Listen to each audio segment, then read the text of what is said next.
Good evening, friends. So today our topic is direct indirect speech. Direct indirect speech કે જેને આપણે પ્રત્યક્ષ પરોક્ષ કથન આપણે એને કહીએ છીએ. પ્રત્યક્ષ પરોક્ષ કથન. તો ડાયરેક્ટ સ્પીચ કોને કહીશું આપણે અને ઇનડાયરેક્ટ સ્પીચ કોને કહીએ છીએ આપણે? કે જ્યારે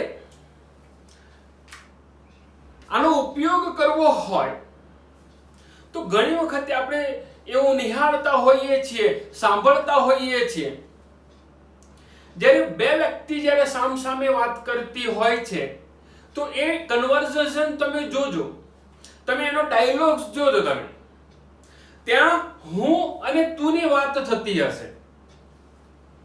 જ્યારે એ જ બાબત, એ જ જે કંઈ કથન જે છે, જે વાક્ય જે છે, એ જ કોઈ ત્રીજા વ્યક્તિ દ્વારા જ્યારે બોલાય છે તો તમે ત્યાં નિહાળજો, તે કથન ચેન્જ થઈ જતું હોય છે. તો એ અલગ રીતે જે બોલીએ છીએ એને આપણે ઇનડાયરેક્ટ સ્પીચ કહીએ છીએ. ત્યારે સમજાવવું હોય તો સૌપ્રથમ આપણે આવું કહી શકીએ કે ડાયરેક્ટ સ્પીચ કોને કહીશું આપણે. તો શરૂઆત કરીએ અહીંયા આપણે. ડાયરેક્ટ સ્પીચ કોને કહેવાય?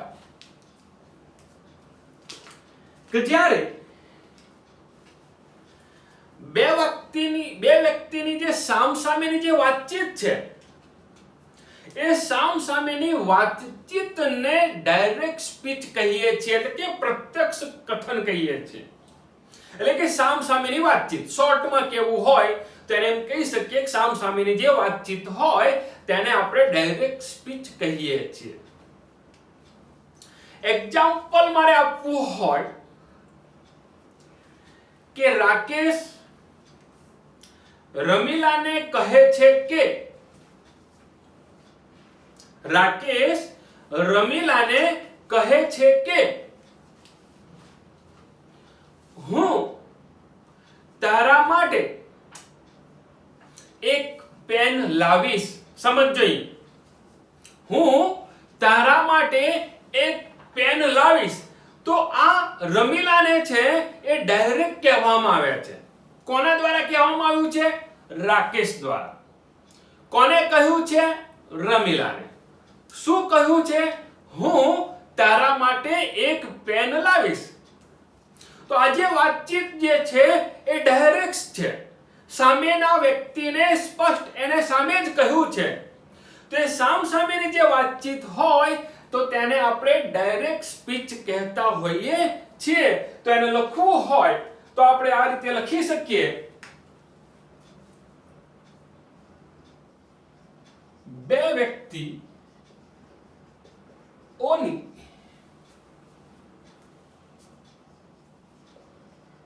સામસામેની અથવા પ્રત્યક્ષ વાતચીતને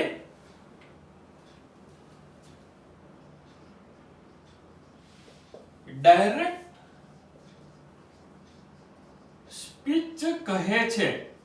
ઓકે, અહીંયા સુધી મૂક્યું છે આપણે કે બે વ્યક્તિઓની સામસામેની વાતચીતને ડાયરેક્ટ સ્પીચ કહે છે. એક્ઝામ્પલ આપણે લખવું હોય તો હું અહીંયા લખું કે કેવલ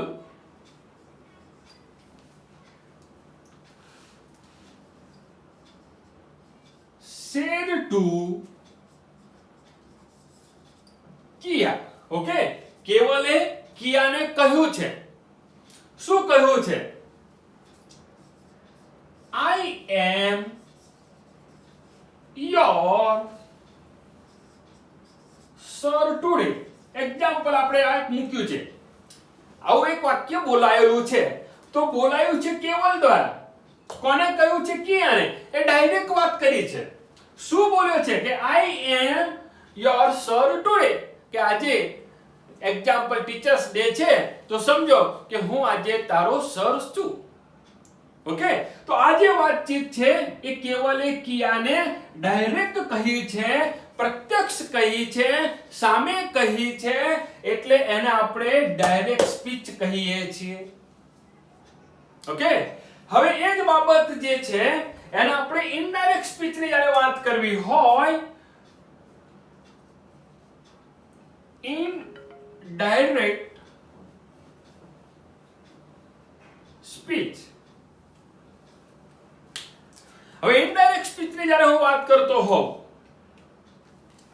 તો હું એવું લખીશ કે અહીંયા આપણી પાસે પ્રત્યક્ષ વાતચીત હતી, હવે અહીંયા આપણી પાસે પરોક્ષ વાતચીત છે. પરોક્ષ વાતચીત એટલે અહીંયા કેવું હોય તો કેવલની જે વાત છે એ કોઈ ત્રીજા વ્યક્તિ દ્વારા બોલાતી હોય. કેવલની જે વાત છે એ કોઈ ત્રીજા વ્યક્તિ દ્વારા બોલાય છે. એક્ઝામ્પલ, અહીંયા કોઈ સાંભળી ગયું છે અને નેચર વાઇઝ આપણે જે કંઈ કોઈની વાત સાંભળી ગયા હોય અને તરત જ્યાં સુધી બીજા ન કહીએ ત્યાં સુધી આપણને ચેન પડતો નથી. એટલે જો કોઈ ત્રીજા વ્યક્તિ દ્વારા બોલાયું છે તો આ જે કેવલે જે કહી છે વાત કે આઈ એમ યોર સર ટુડે, એ જ વાતચીત ધારો કે અહીંયા મુકેશ દ્વારા બોલાય તો મુકેશ શું બોલશે સમજ જોઈએ. તો આ મુકેશ દ્વારા જે વાત બોલાશે તે શું કહેશે? મુકેશ એવું કહેશે કે કેવલે કિયાને એવું કહ્યું હતું કે. સમજ જોઈએ, મુકેશ કહેશે એટલે શું કહેશે કે કેવલે કિયાને એવું કહ્યું હતું કે. હવે હું અહીંયા આઈ જે છે એ આઈ નહીં હોય પણ શું હશે? આઈ એટલે કોણ? કે કેવલ. તો કે તે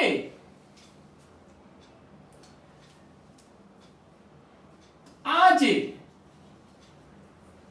ઓકે, તે આજે યોર એટલે કોનો? તેનો, એટલે કે કિયાનો એટલે કે તેનો સર છે. આવું વાક્ય થયું, સમજજો.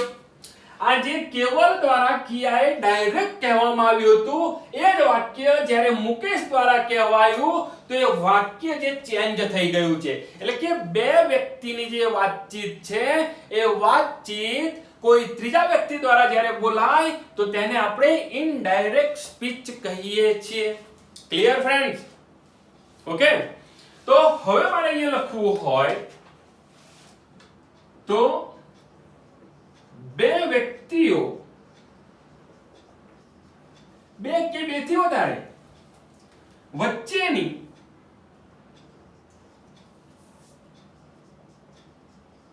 વાતચીતને કોઈ ત્રીજા વ્યક્તિ દ્વારા બોલાય અથવા કહેવાય તો તેને ઇનડાયરેક્ટ સ્પીચ કહે છે. એટલે કે પરોક્ષ કથન એને આપણે કહીશું. આ છે આપણું પ્રત્યક્ષ કથન, એટલે કે ડાયરેક્ટ બોલાયું છે.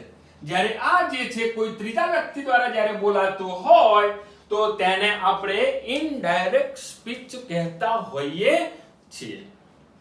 ફ્રેન્ડ્સ, આટલા સુધી આપણે આવ્યા છીએ કે ડાયરેક્ટ સ્પીચ કોને કહીશું અને ઇનડાયરેક્ટ સ્પીચ કોને કહીશું. ઓકે, આ આપણને ખાસ ખબર હોવી જોઈએ.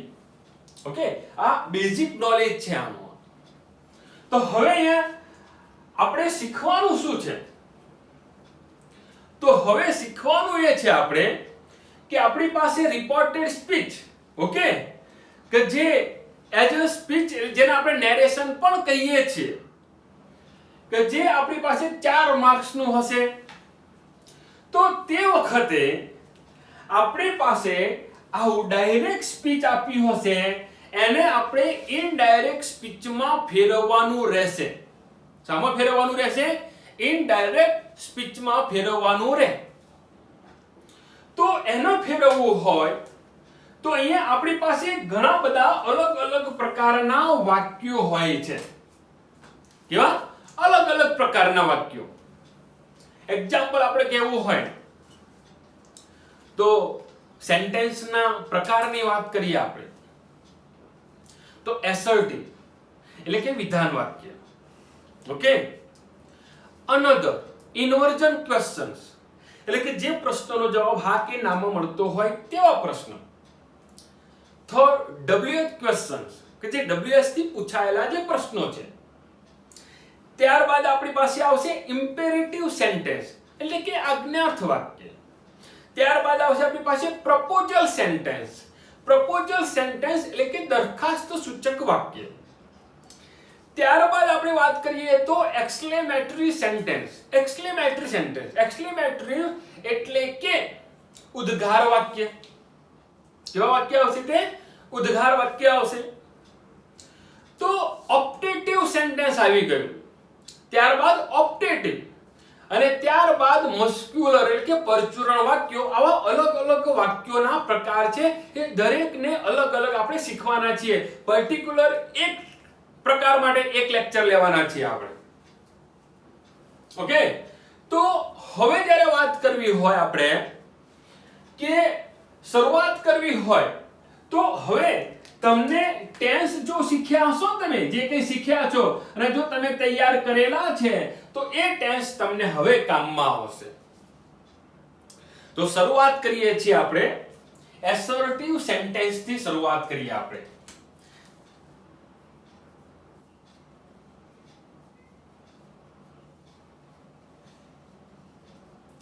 Assertive sentence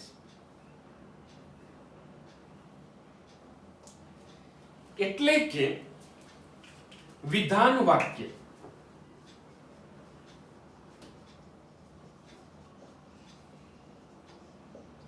okay. આપણે એક વિધાન વાક્યથી ડાયરેક્ટ માંથી ઇનડાયરેક્ટ વાક્ય કેવી રીતે ટ્રાન્સફર થાય છે, કેવી રીતે ફેરવાય છે એની આપણે આજે ચર્ચા કરીશું. તો અહીંયા એક્ઝામ્પલ આપણે અહીંયા જે કેવલ વાળું છે એ કેવલ વાળું વાક્ય જ અહીંયા મૂકીએ છીએ અને એને મુકેશ દ્વારા કેવી રીતે બોલાયું છે અને કેવી રીતે ટર્ન થયું છે એ જ વાક્ય આપણે અહીંયા ટર્ન કરવાનો પ્રયત્ન કરીએ. નંબર 1 વાક્ય શરૂઆતમાં લખી નાખીએ આપણે. વાક્ય આપણી પાસે છે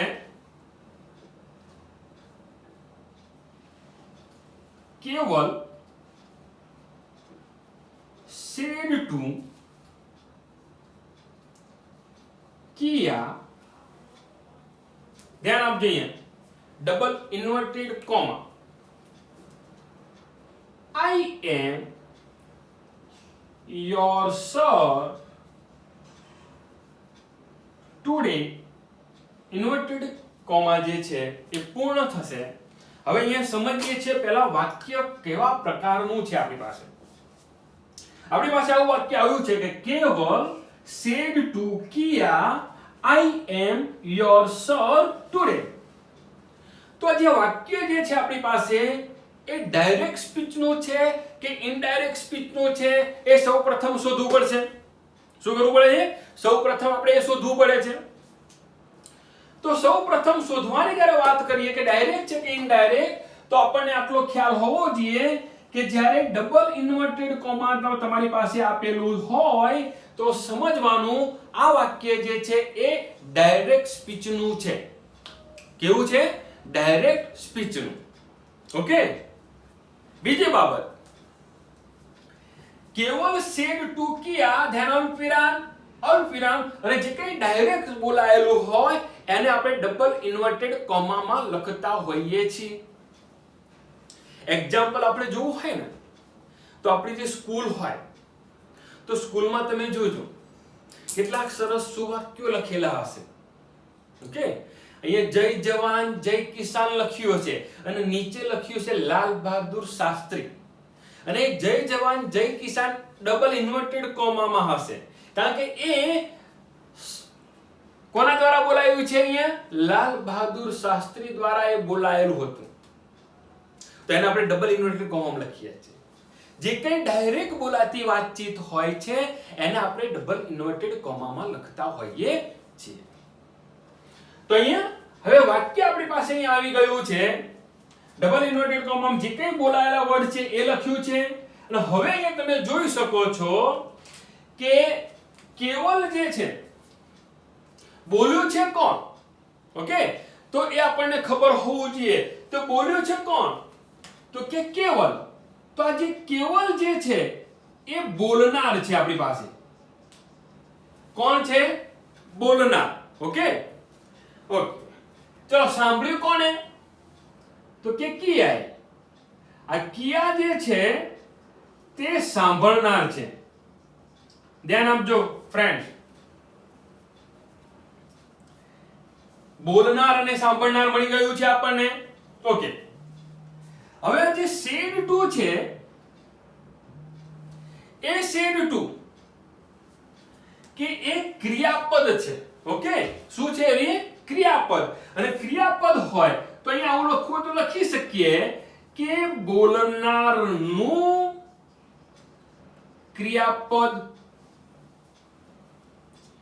બોલનાર આવી ગયું, બોલનારનું ક્રિયાપદ આવી ગયું. અહીંયા આપણી પાસે કિયા, એની પણ અહીંયા ચર્ચા થઈ.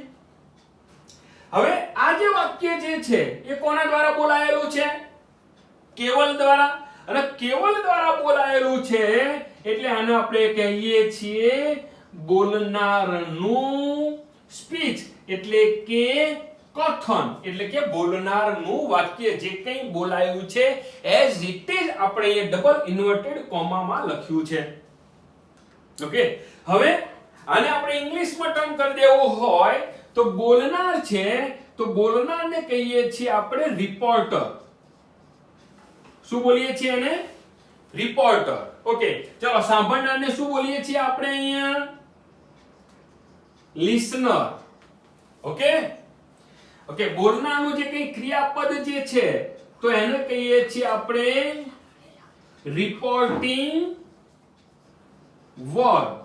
શું થયું છે આપણું? એ રિપોર્ટિંગ વર્બ થઈ ગયું આપણું.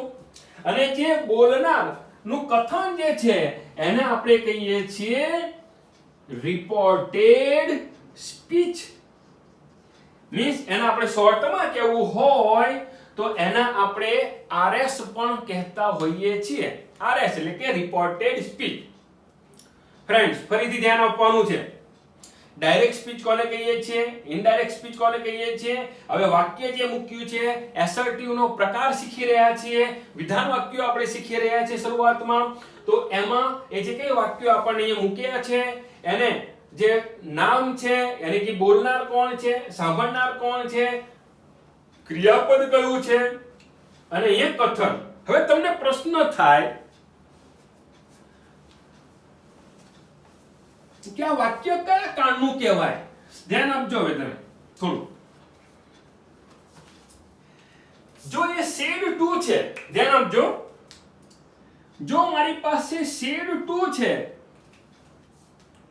એટલે વર્બ તરીકે, તો સમજવાનું કે આ વાક્ય છે એ સાદા ભૂતકાળનું છે. ઓકે, તો એ કાળ મુજબ આપણે એને ડાયરેક્ટ માંથી ઇનડાયરેક્ટ માં ફેરવવું પડે. ઓકે, જો મારી પાસે says to અથવા say to હોય તો આ વાક્ય હશે એ સાદા વર્તમાન કાળમાં. શામાં હશે? સાદા વર્તમાન કાળમાં. ઓકે છે, સાદા વર્તમાન કાળમાં હશે. અને મારી પાસે જો will say હોય, ઓકે, તો એ વાક્ય સાદા ભવિષ્ય કાળમાં હોય એવું સમજવું. પણ આપણે હવે મોટા ભાગે અહીંયા said to એટલે કે ભૂતકાળ વાળા વાક્યો હોય છે એટલે આપણે જનરલી આની ચર્ચા કરતા હોઈએ છીએ. ઓકે, આનો ચેન્જ ડાયરેક્ટ માંથી ઇનડાયરેક્ટ માં ફેરવેલો થોડો ચેન્જ થતો હોય છે, અહીંયા થોડો ચેન્જ થતો હોય છે. આ બે સિમિલર છે. તો અહીંયા આપણે સાદા ભૂતકાળ વાળા વાક્યોની ચર્ચા અહીંયા કરી રહ્યા છીએ આપણે. તો હવે મારે શું કરવું છે? આ જે વાક્ય જે છે એને ડાયરેક્ટ માંથી ઇનડાયરેક્ટ માં ફેરવવું છે. તો હાઉ, તો કેવી રીતે હું એને ફેરવીશ? દેખો મિત્રો, આપણે આ શીખ્યા છીએ અગાઉ.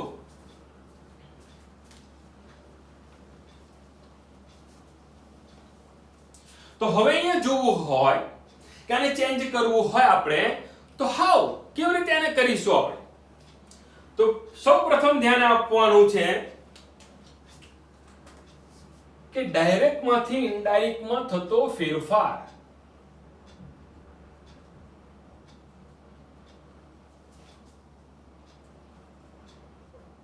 ઇનડાયરેક્ટ સ્પીચમાં થતો ફેરફાર. તો ફેરફાર કેવી રીતે થાય છે એની આપણે અહીંયા સૌપ્રથમ ચર્ચા કરીશું.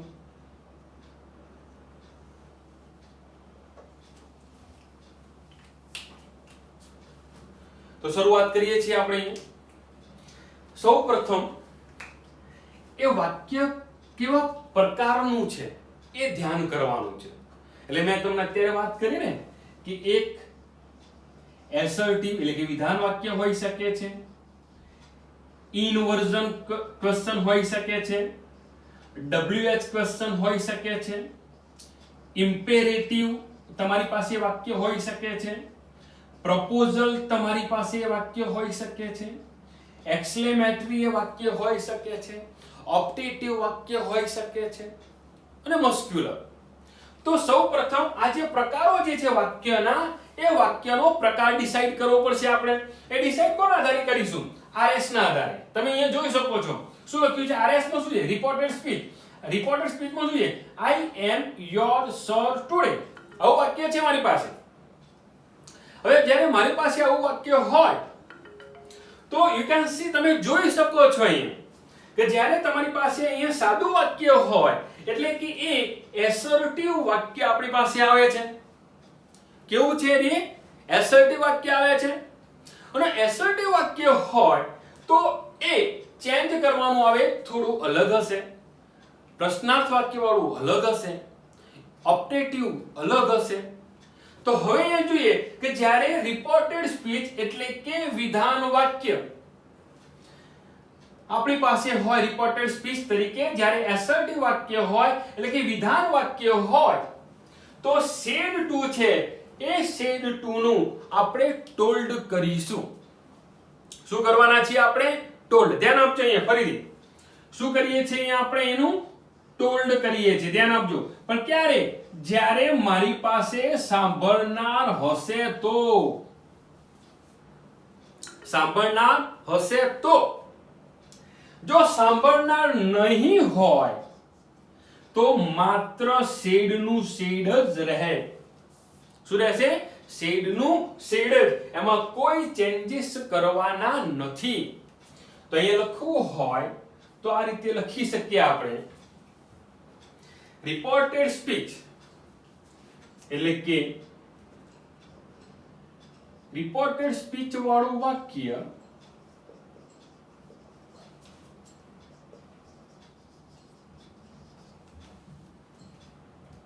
વિધાન હોય. કોણ છે? વિધાન વાક્ય હોય અને જો સાંભળનાર આપેલો હોય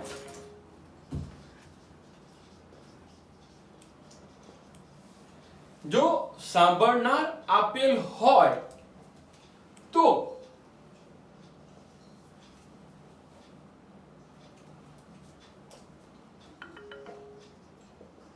said to ને બદલે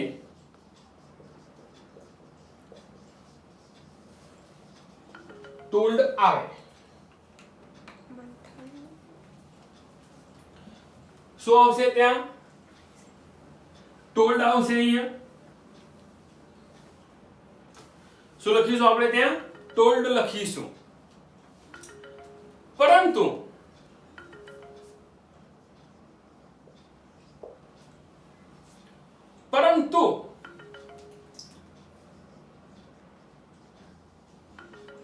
સાંભળનાર ન હોય તો શેડનું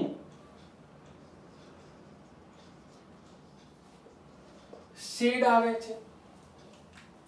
ફરીથી મિત્રો દેખો ખાસું લાંબુ લખાઈ ગયું છે.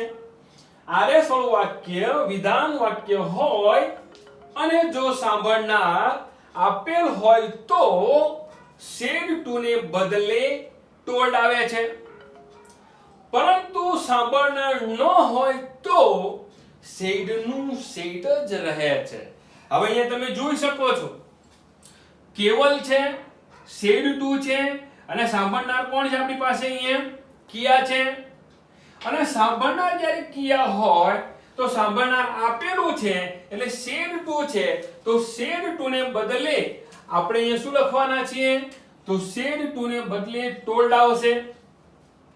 અને અહીંયા આપણી પાસે શેડ હશે તો શેડનું શેડ જ રહેશે, એમાં કોઈ ફેરફાર થશે નહીં.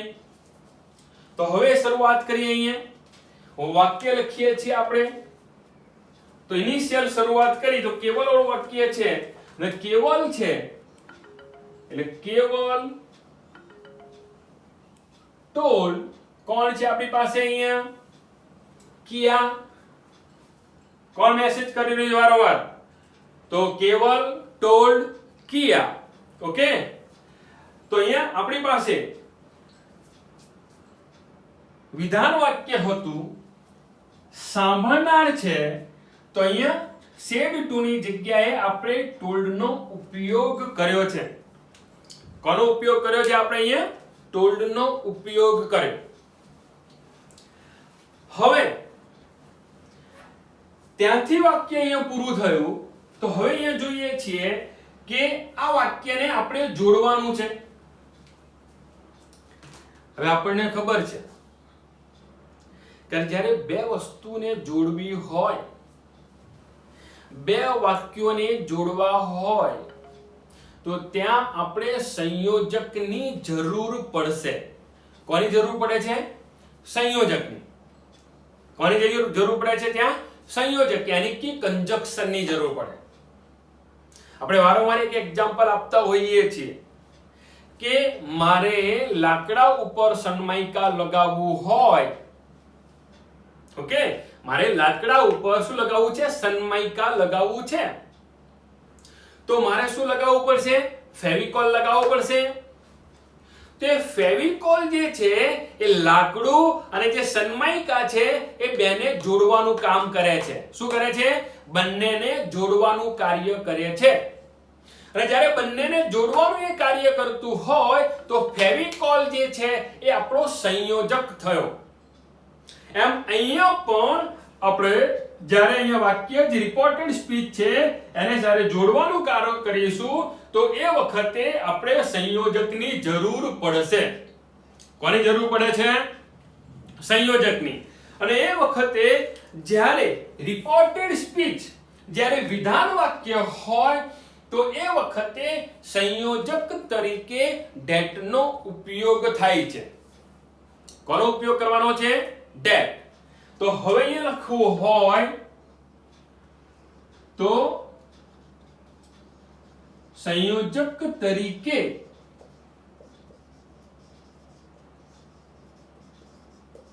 that આવે છે. તો અહીંયા લખવું હોય તો લખી શકીએ આપણે that. એજ બંને વાક્યોને જોડવાનું આપણે કંજક્શન શીખી ગયા છીએ અગાઉ. ઓકે, તો એક બાબત છે અહીંયા. તો હવે અહીંયા લખવાનું આવ્યું તો અહીંયા લખીશું that નો ઉપયોગ કરીશ. હવે you can see it. I am your sir today. Okay, તો હવે એને ડાયરેક્ટ માંથી ઇનડાયરેક્ટ માં જ્યારે ફેરવવું હોય, શામાં? ડાયરેક્ટ માંથી ઇનડાયરેક્ટ માં જ્યારે ફેરવીએ ત્યારે અહીંયા તમે જોઈ શકો છો તમારી પાસે I છે, સર્વનામ છે. ઓકે, તે સર્વનામોમાં ફેરફાર કરવો પડતો હોય છે. ડાયરેક્ટ માંથી ઇનડાયરેક્ટ માં ફેરવો એટલે ત્યાં કેટલાક એવા સર્વનામોમાં ફેરફાર કરવો પડે છે.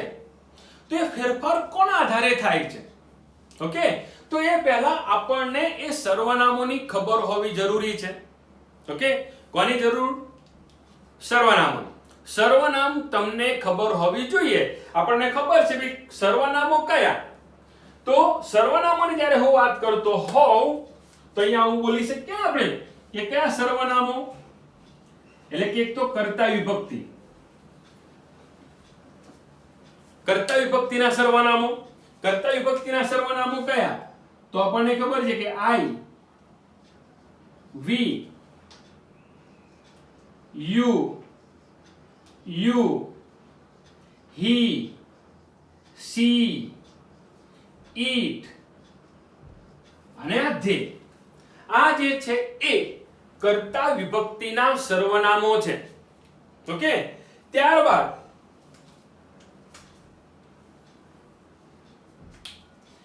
કર્મ વિભક્તિના સર્વનામો. કર્મ વિભક્તિ, અને કર્મ વિભક્તિની વાત થતી હોય તો આઈ હોય તો અહીંયા મી, વી છે તો અસ. ઓકે. અને આપણને ખબર છે કે આ પ્રથમ પુરુષ છે. આ કર્મમાં યુ, હી નું થાય છે હિમ, સી છે એનું હર, ઈટ નું ઈટ અને ધે છે એનું થશે ધેમ. ત્યારબાદ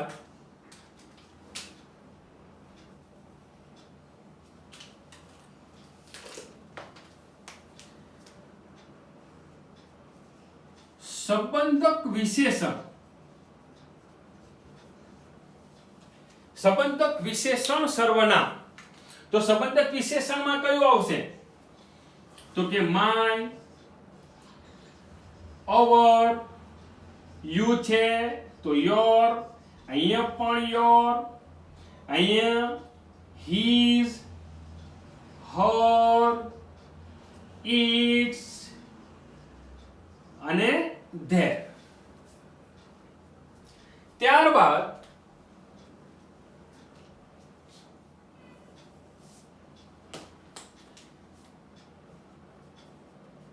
સંબંધક સર્વનામ. તો સંબંધક સર્વનામમાં માય નું થયું માઇન, અહીંયા અવર્સ, ધેન યોર છે તો ત્યાં yours, his, hers, its અને theirs. ઓકે. તો આ જે છે કર્તા વિભક્તિ, કર્મ વિભક્તિ, સંબંધક વિશેષણ અને સંબંધક સર્વનામ. તો આ સર્વનામો જે છે એ આપણને ખબર હોવી જોઈએ. તો હવે અહીંયા લખવું હોય, સમજાવવાનો પ્રયત્ન કરવો હોય તો અહીંયા જોઈ શકો છો તમે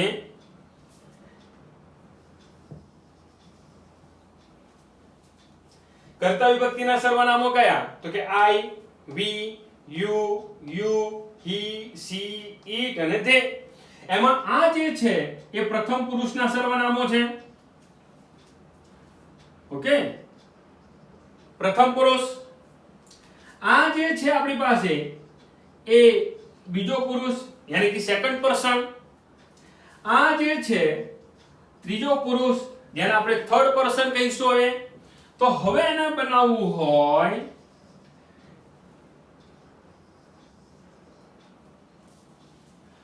એ રીતે કર્મની વાત કરીએ તો કર્મમાં કયા? તો મી, અસ, યુ, him, her, it અને them. સંબંધક વિશેષણની વાત કરતા હોઈએ તો my, our, your, his, her, its, their. હવે અહીંયા ખાસ એ ધ્યાન રાખવાની છે આપને કે અહીંયા તમારી પાસે એપોસ્ટ્રોફી s વાળું નહીં હોય. its એટલે it, અહીંયા એપોસ્ટ્રોફી s ન લખાય એનું ખાસ ધ્યાન રાખવાનું છે ગાઈસ.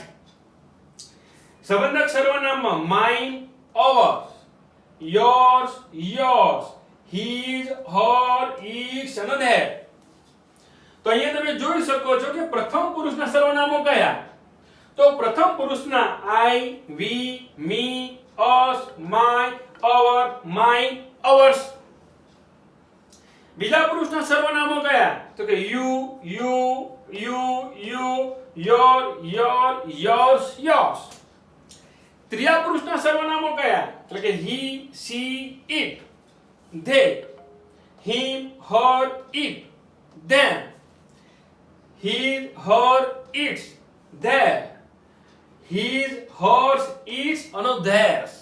તો આ જે પ્રથમ પુરુષના જે સર્વનામો છે, બીજા પુરુષના સર્વનામો જે છે અને ત્રીજા પુરુષના સર્વનામો જે છે, તો એની જો વાત કરવી હોય તો પ્રથમ પુરુષના સર્વનામો જે છે એ બોલનાર પ્રમાણે ચેન્જ થશે. કોના પ્રમાણે ચેન્જ થશે? તે બોલનાર પ્રમાણે. બીજા પુરુષના જે સર્વનામો જે છે કે જે સાંભળનાર હોય એ સાંભળનાર પ્રમાણે ચેન્જ થવાના છે. અને ત્રીજા પુરુષના સર્વનામો છે એ કોઈનાય પ્રમાણે નહીં, ન બોલનાર ન સાંભળનાર, એમાં કોઈનાય પ્રમાણે ચેન્જ થવાનો નથી, એટલે કે તટસ્થ રહેશે, એમાં કોઈ ફેરફાર થવાનો નથી. હવે બનાવવાનો પ્રયત્ન કરીએ છીએ આપણે. ધ્યાન આપજો. હવે આપણે ફરીથી આપણે અહીં આવી ગયા. આટલું સુધી લખ્યું. વિધાન વાક્ય છે તો said to ની જગ્યાએ આપણે told નો ઉપયોગ કર્યો. કોનો ઉપયોગ કર્યો છે? told નો. હવે અહીંયા જોઈએ છે મારી પાસે I છે. ઓકે, હવે I મારી પાસે જ્યારે આવેલું છે તો અહીંયા તમે જોઈ શકો છો આ કોઠામાં. તો આ કોઠામાં તમે જોઈ શકો છો કર્તા વિભક્તિ, કર્મ વિભક્તિ, સંબંધક વિશેષણ ને સંબંધક સર્વનામ. તો I તમને ક્યાં જોવા મળે છે? તો I મને કર્તા વિભક્તિના કોઠામાં જોવા મળે છે. ક્યાં? કર્તા વિભક્તિના કોઠામાં. ને કર્તા વિભક્તિમાં પ્રથમ પુરુષમાં આપેલું છે. પ્રથમ પુરુષ એકવચન, પ્રથમ પુરુષ બહુવચન, પ્રથમ પુરુષ એકવચન, પ્રથમ પુરુષ બહુવચન. ઓકે, એ આપણને ખબર છે. તો અહીંયા I જોઈ શકો છો તમે, એ પ્રથમ પુરુષમાં આપેલું છે, કર્તા વિભક્તિમાં છે. તો કોના પ્રમાણે ચેન્જ થશે? બોલનાર પ્રમાણે. કારણ કે મારે ચેન્જ કરવો હોય તો હું કેવલના આધારે કરીશ કે ક્રિયાને આધારે કરીશું? ઓકે, એ હું ક્રિયાને આધારે કરું કે કેવલને આધારે કરું? તો અહીંયા તમે જોઈ શકો છો બોલનારના આધારે મારે કરવું પડશે. તો બોલનાર કોણ છે? કેવલ. ધ્યાન આપજો ખાસ અહીંયા. હવે જો બોલનાર મારી પાસે અહીંયા કેવલ હોય, ઓકે, તો કેવલ મુજબ મારે ચેન્જ કરવો પડે. તો કેવલની વાત કરતા હોય, કર્તા વિભક્તિનો જ કોઠો અમારે જોવાનો છે. આ હાલ કોઠા જોવાના નથી, કારણ કે હું I ની વાત કરી રહ્યો છું અત્યારે. તો I કર્તા વિભક્તિમાં છે તો કર્તા વિભક્તિનો જ કોઠો જોવાનો છે. અને કર્તા વિભક્તિના કોઠામાં આમાં કેવલનું સર્વનામ કયું? ઓકે, કેવલનું સર્વનામ કયું આમાં? તો કેવલ એટલે કે કોણ? છોકરો છે. અને છોકરો હોય તો એનું સર્વનામ શું થશે? he. ઓકે, કેવલી હોત તો she થાત. ઓકે, અને કૂતરો હોત તો dog. તો શું થાય? it. તો અહીંયા તમારી પાસે કેવલ છે, છોકરો છે, એટલે અહીંયા મારે I છે. તો I ને જ્યારે હું ચેન્જ કરવાનો પ્રયત્ન કરીશ તો એ વખતે મારે શું કરવું પડશે? એ ચેન્જમાં કે I છે એની જગ્યાએ મારે he નો ઉપયોગ કરવો પડે. ફરીથી ગાઈસ, ફરી એક વખત I નો મેં he કેવી રીતે કર્યો? તો I એ પ્રથમ પુરુષ કર્તા વિભક્તિનું સર્વનામ છે. અને પ્રથમ પુરુષના સર્વનામો હોય એ બોલનાર પ્રમાણે બદલાય. અને બોલનાર પ્રમાણે બદલાય તો બોલનાર મારી પાસે કેવલ છે. અને કેવલ હોવાને કારણે અહીંયા એ જ કોઠામાં he સર્વનામ આપેલું છે. એટલે હવે જ્યારે મારે લખવાનું થાય તો અહીંયા I છે એની જગ્યાએ મારે he લખવું પડે. શું લખવું પડશે? ત્યાં he લખવું પડે. તો આ રીતે અહીંયા આપણે આ વાક્ય જે છે એને ચેન્જ કરવાનો પ્રયત્ન કર્યા છે. કે હવે અહીંયા જોઈએ આપણે. હવે જ્યારે નેક્સ્ટ જોતા હોઈએ, કોનો વારો આવશે? હવે M નો વારો આવશે, એટલે કે ક્રિયાપદનો વારો આવશે આપણી પાસે અહીંયા. તો જ્યારે હું ક્રિયાપદની જ્યારે વાત કરતો હોઉં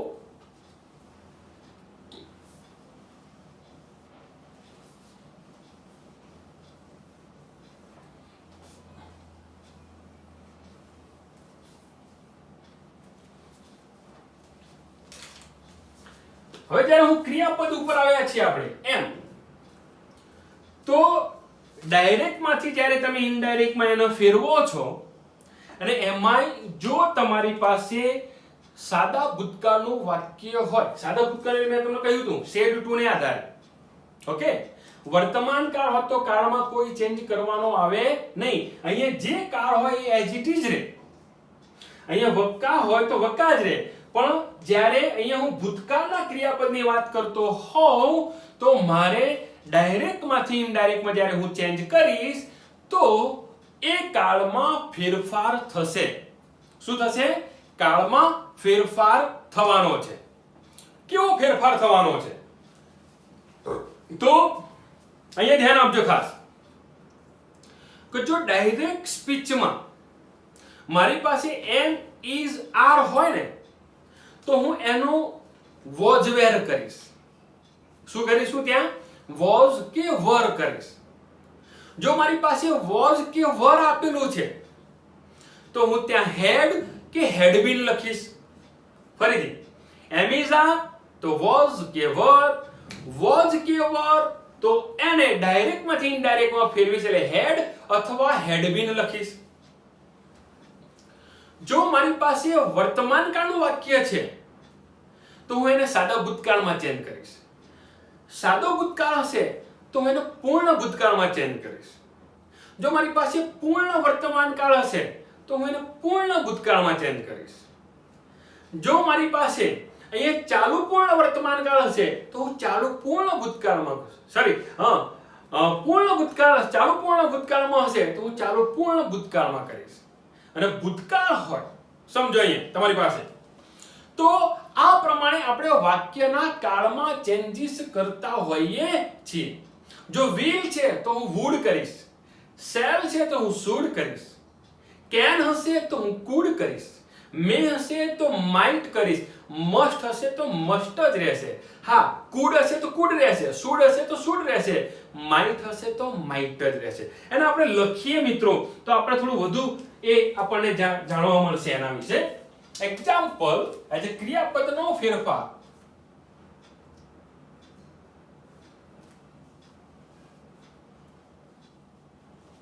ક્રિયાપદમાં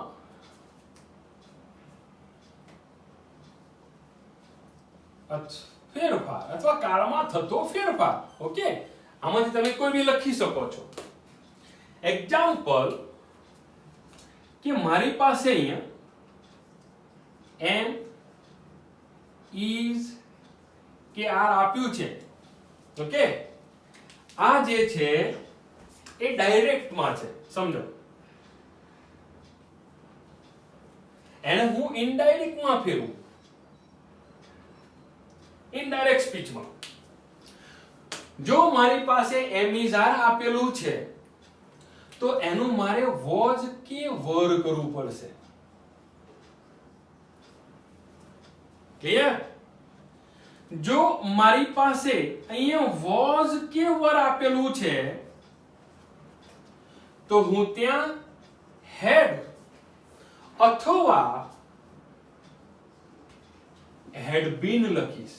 એ વાક્યના પ્રકાર મુજબ આપણે ચેન્જ કરવાનું છે. ઓકે, પણ જનરલી આપણે હેડ બીન નો ઉપયોગ કરવાનો છે. શું કરીશું? હેડ બીન નો ઉપયોગ કરવાના છે. નાઉ જો મારી પાસે અહીંયા ડુ કે ડઝ વાળું વાક્ય હોય, ઓકે, ચલો ડુ કે ડઝ વાળું વાક્ય કેવું હોય છે? સાદા વર્તમાન કાળમાં હોય છે. અને સાદો વર્તમાન કાળ હોય એટલે મારે એને સાદા ભૂતકાળમાં ફેરવવું પડે. કયા કાળમાં ચેન્જ કરીશું? વર્તમાન કાળ હશે તો હું એને સાદા ભૂતકાળમાં ફેરવીશ. એટલે ડુ ડઝ હશે તો ડીડ વાળું હું ચેન્જ કરીશ. જો મારી પાસે ડીડ આપેલું હશે, ડીડ એટલે કે સાદો ભૂતકાળ છે, સમજો. તો સાદો ભૂતકાળ હોય તો એને હું પૂર્ણ ભૂતકાળ એટલે કે હેડ પ્લસ પાસ્ટ પાર્ટિસિપલ એટલે કે પૂર્ણ ભૂતકાળમાં ચેન્જ થાય. શામાં ચેન્જ કર્યું આપણે? પૂર્ણ ભૂતકાળમાં. જો મારી પાસે હેવ કે હેજ પ્લસ પાસ્ટ પાર્ટિસિપલ એટલે કે પૂર્ણ વર્તમાન કાળ થયું. આપણે બધા ટેન્સ શીખ્યા છીએ રાઈટ. હેવ કે હેજ પ્લસ પાસ્ટ પાર્ટિસિપલ એટલે પૂર્ણ વર્તમાન કાળ. તો એનું પણ ડાયરેક્ટ માંથી ઇનડાયરેક્ટ માં ફેરવીશ તો પૂર્ણ ભૂતકાળ થશે. મે બી તમારી પાસે પૂર્ણ ભૂતકાળ જ આવી ગયો. સમજો હેડ પ્લસ પાસ્ટ પાર્ટિસિપલ છે ડાયરેક્ટ સ્પીચમાં પૂર્ણ ભૂતકાળનું વાક્ય આપી દીધું છે તો એના કાળમાં કોઈ ફેરફાર નહીં કરીએ એટલે as it is had plus past participle એટલે કે પૂર્ણ ભૂતકાળ આવે. ઓકે. મે બી હવે તમારી પાસે એમ ઇઝ આર પ્લસ આઈએનજી શીખ્યા છીએ આપણે ચાલુ વર્તમાન કાળ. અને જ્યારે તમારી પાસે ચાલુ વર્તમાન કાળ હોય તો વકા થયું એટલે ભૂકા એટલે કે ચાલુ ભૂતકાળ વોઝ કે વર પ્લસ આઈએનજી એટલે કે ચાલુ ભૂતકાળ. હવે ડાયરેક્ટ સ્પીચમાં તમારી પાસે અહીંયા વોઝ કે વર આપ્યું છે પ્લસ આઈએનજી આપ્યું છે એટલે કે ચાલુ ભૂતકાળ તમને આપેલો હોય તો એને જ્યારે ચેન્જ કરીશું એટલે અહીંયા શું કરીએ છીએ વોઝ કે વેર એટલે હેડ બીન પ્લસ આઈએનજી એટલે કે ચાલુ પૂર્ણ ભૂતકાળ. શું થયું એની ચાલુ પૂર્ણ ભૂતકાળ. મિત્રો અહીંયા વાક્ય લખી દઉં છું ઉપર કેવલ said to Kia I am your sir today. Okay આવું વાક્ય છે આપણી પાસે.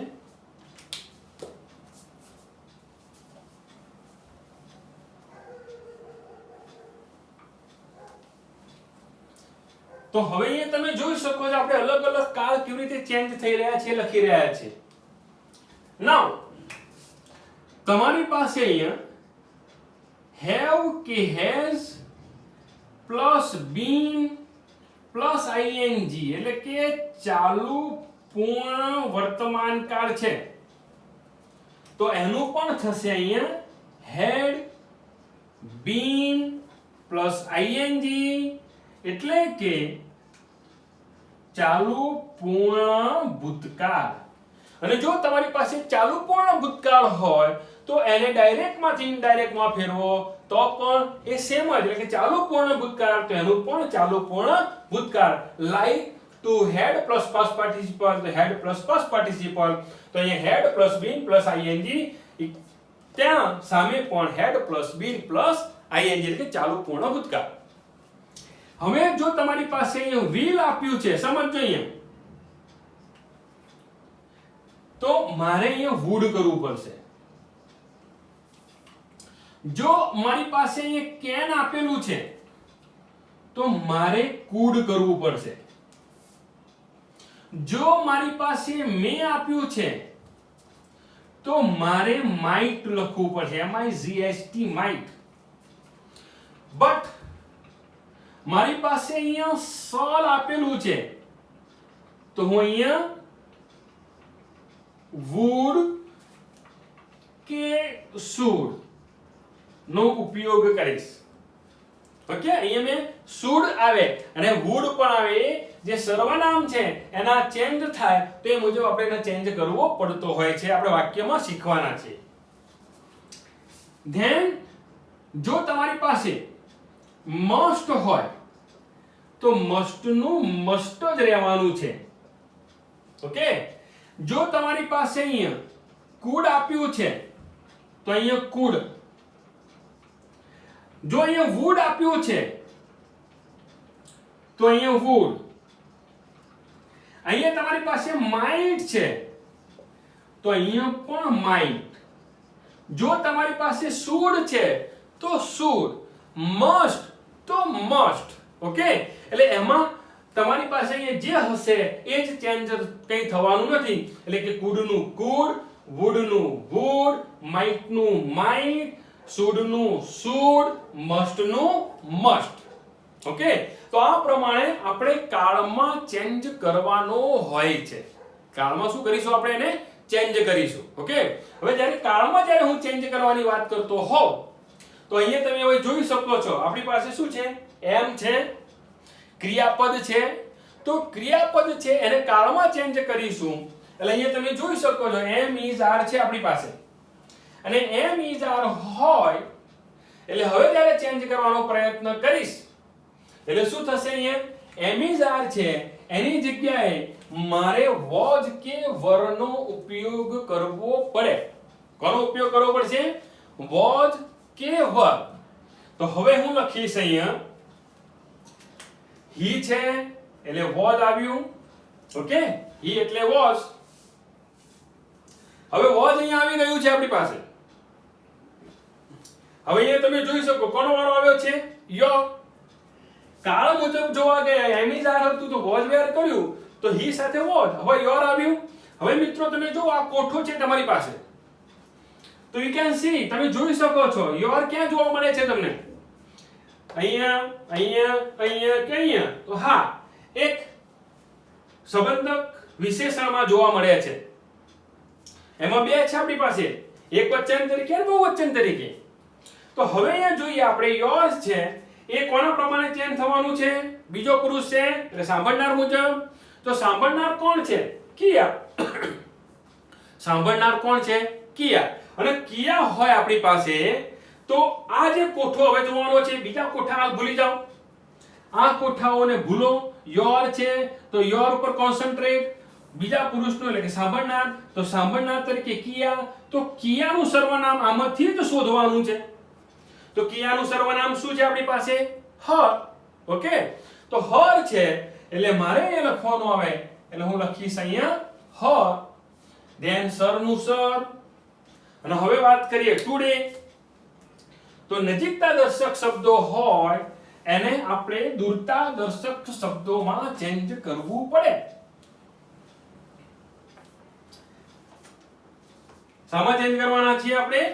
દૂરતા દર્શક શબ્દોમાં ચેન્જ કરવાના છીએ. તો હવે એને ચેન્જ કરવું હોય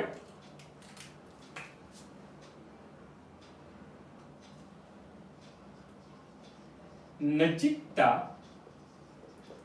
દર્શક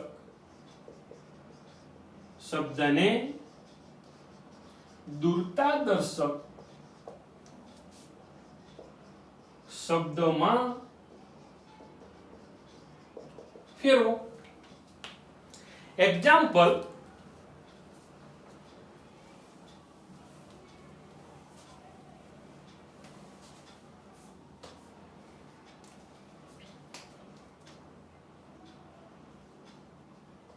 નજીકતા દર્શક અને અહીંયા દૂરતા દર્શક.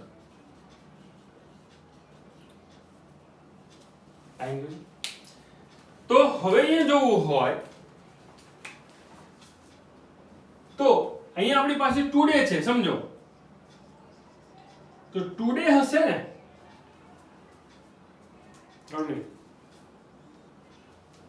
ઓકે ચલો ટુડે છે તો અહીંયા મારે ધેટ ડે લખવું પડશે.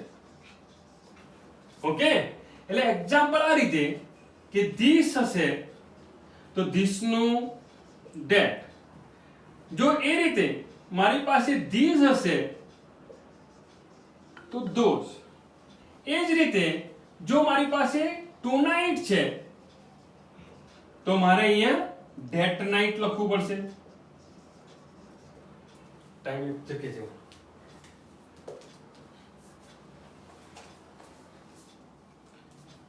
તો અહીંયા ટુડે હોય તો એનું આપણે શું કરવું પડશે? અહીંયા ધેટ ડે કરવું પડશે. અને ધેટ ડે કરીએ છીએ એટલે મારે અહીંયા લખવું પડશે ધેટ ડે. ઓકે, અને એ પ્રમાણે હવે અહીંયા જોવા જઈએ છીએ આપણે તો અહીંયા તમારી પાસે બીજા એવા કેટલાક વર્ડ છે. હિયર તો અહીંયા થશે ધેટ. ત્યારબાદ ago before, now, then, yesterday, the previous day. ત્યારબાદ